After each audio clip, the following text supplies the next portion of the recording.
তো good morning Sonara. সকাল সকাল না একদম কাজকর্ম সেরে তো ভাবলাম আমি একটু ব্লগটা স্টার্ট করি। তো আজকে কি ভিডিও দেব না দেব সেই নিয়ে খুব চিন্তা ভাবনা করছিলাম, কারণ তোমাদের আবার ভালো মন্দর ব্যাপার আছে বলে কথা, তোমাদেরটা যায় মাথায় রেখে তারপর তো সব কাজ সারতে হয় না। তো ভাবছি জানো তো শুয়ে শুয়ে যে কী ভিডিওগুলো দেব না দেব। তো হঠাৎ ভাবলাম যে একটা ঝাঁকালাকা ভিডিও তোমাদের সামনে দিই।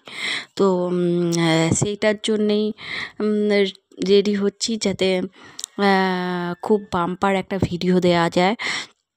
তো আবার বলবো, তোমরা কিন্তু চ্যানেলটা আমার সাবস্ক্রাইব করে নেবে, নতুন নতুন ভিডিওগুলো দেখতে পাবে। আর খুব খুব খুব শেয়ার করবে, যাতে খুব তাড়াতাড়ি আমি মেম্বারশিপটাও চালু করতে পারি, বুঝেছো তো? তো চলো ভিডিওটা দেখতে থাকো, বুঝেছো? আজকে জানো তো ঠিক করেছি একদম চেটে খাবো, আর পুরো চুষে চুষে খাবো, আর ভক্কম ঢোকাবো, জানো তো? এত ঢোকাবো আর এত চেটে খাবো না, আমার ভীষণ ভালো লাগে খেতে।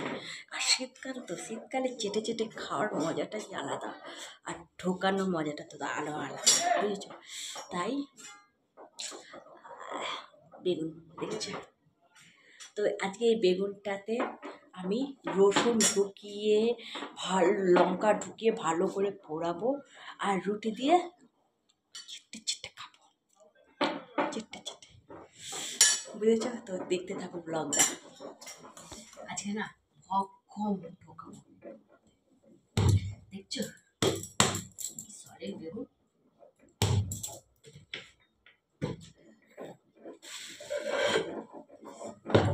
একটু ফুটো করে নিলে কি বেগুনগুলো ভালোই। ফুটোর আওয়াজ হচ্ছে দেখতো, থপ থপ থপ করে কিরকম। ও, বেগুনটা ব্যাপক হবে জানো তো, মাখাটাও আর খাওয়াটাও।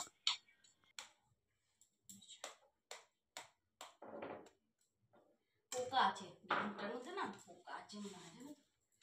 একবার দেখে নি, কারণ পোকা হল। তারপর ভালো করে পোড়াবো, পুড়িয়ে তোমাদেরকে দেখাবো এভাবে চেটে খাই।